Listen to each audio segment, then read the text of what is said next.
Hello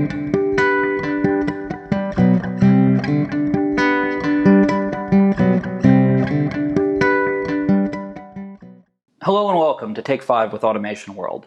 I'm David Miller, Senior Technical Writer for Automation World.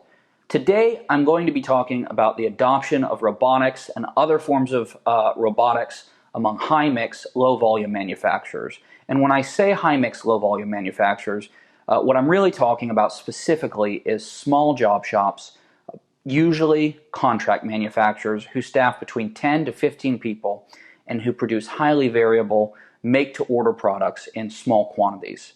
A lot of these types of companies spring up around bigger manufacturers in order to provide them with component parts for larger assembly operations.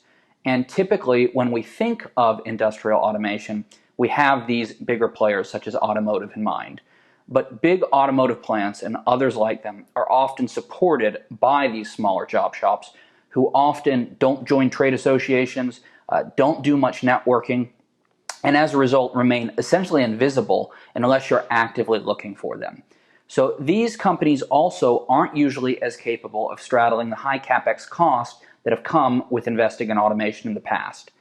Still, we are seeing a lot of that start to change. For one, these companies are currently being faced with a tidal wave of different challenges.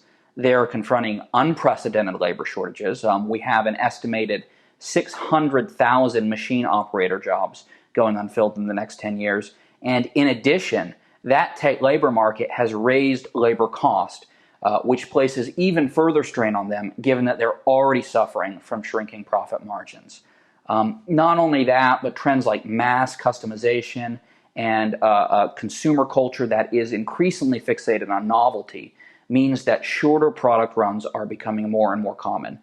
So what all this amounts to is that these companies need to be more flexible in what they can produce and more capable of conducting very rapid changeovers because they're racing to meet more and more competitive lead times on more and more varied products. So obviously that's a very tall order. It's a lot going on all at once. So as I've said, robots and especially cobots are increasingly helping these smaller companies to navigate these challenges. For one, as robotics have become more mature, lower cost options have become available, allowing these companies to start trying them out. Not only that, but with the rise of cobots, programming and working with robotics has become safer and more intuitive, allowing those with less pre-existing robotics experience to easily integrate them into their operations. The uses these robots are put to tend to vary, but they're particularly useful for simple tasks such as machine tending, injection molding, pad printing, heat stamping, and pick and place operations.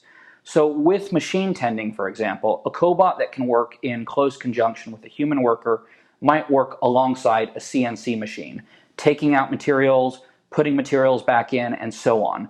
The human worker would still need to perform the core operational procedures on the CNC machine, but they wouldn't have to stand by for the machine tending the whole time. So in other words, they could put their hands to some more useful work.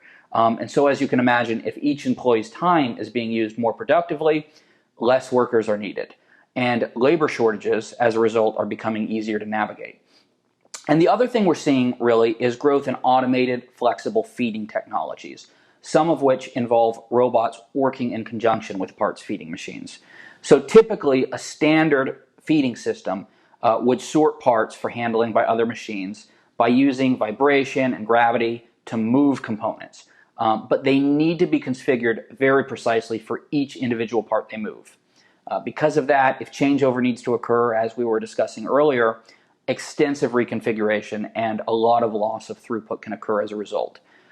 Now what we're seeing is by pairing robotics and vision systems with typical feeders, a single feeding system can be used to sort and direct numerous different types of parts with a little or no changeover time. So this is obviously a very in-depth topic. We could go on a lot more about it, but for now, that's all I have.